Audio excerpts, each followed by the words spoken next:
Mickey's Halloween party at Disneyland is pretty amazing. It's a private party held on select nights for about a month and a half, and it is the envy of anyone who cannot get one of those tickets. Why?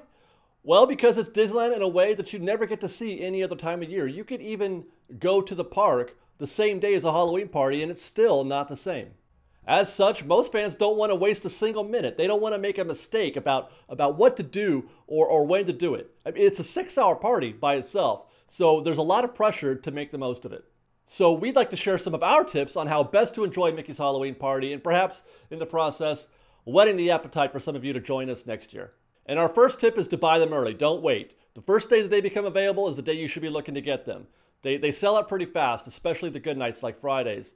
Because there's no Saturday or Sunday parties, so if you're a weekend warrior and you need a Friday, you got to get in there early. So you've got your ticket and you're ready to plan your evening. Here are some things that we've learned over the years. Now, even though this is just a 6-hour party, you can show up to 3 hours before the event, which is as early as 3 o'clock on most nights. Use this time to get a proper meal in, or maybe catch a ride on Ghost Galaxy or Haunted Mansion.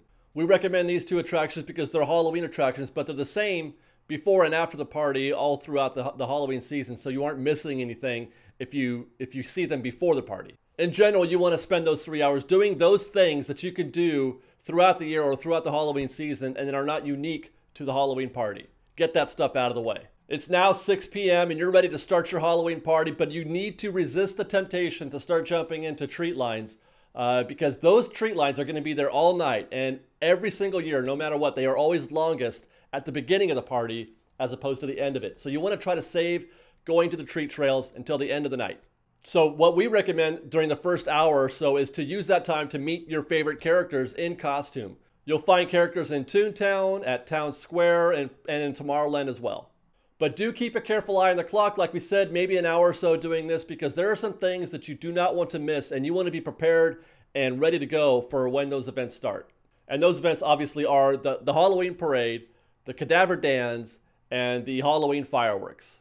The parade is first, and luckily because these are low attended events, you don't have to wait too long in advance to get a proper seat for the parade, unless you want to get a really, prime spot on Main Street. Otherwise, you shouldn't have any trouble finding a decent spot anywhere along the parade route within a half an hour before the show. Shortly after the parade is the fireworks, and this is a situation where if you're already on Main Street, you can just move up. This is you do want to be in a good spot for this because obviously the fireworks you can see from anywhere in the park, but they are definitely better viewed from the hub and in front of Sleeping Beauty Castle. So if you're already in your spot for the parade, just move up and wait a little bit for the fireworks.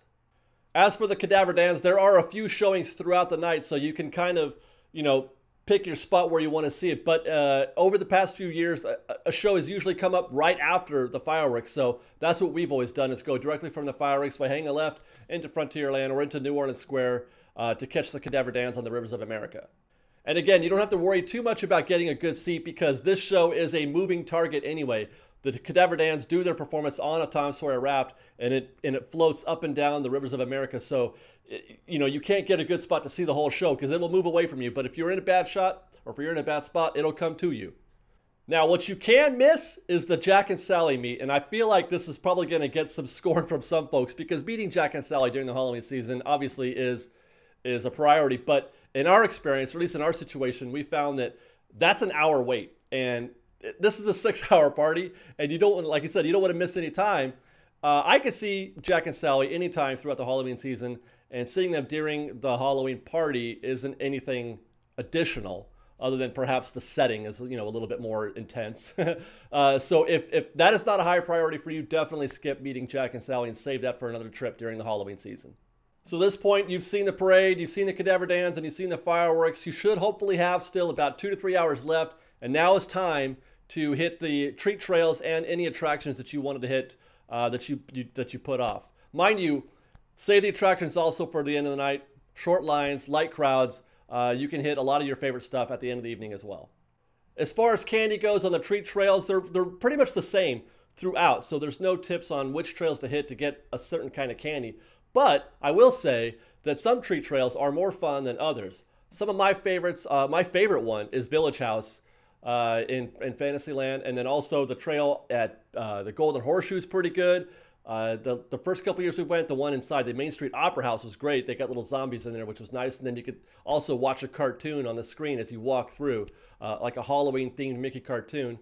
And then in years past, Rancho was pretty good. Big Thunder Ranch, they used to do a really good trail. Big Thunder Ranch, obviously that's not there anymore, but I am looking forward to seeing if they do anything new at Big Thunder Trail. What's good about Big Thunder Trail is the sounds. It's very spooky, very dark, and you can hear kind of some spooky sound effects. Also this year, we're expecting something new for the Dia de los Muertos area just outside of Rancho del Zocalo.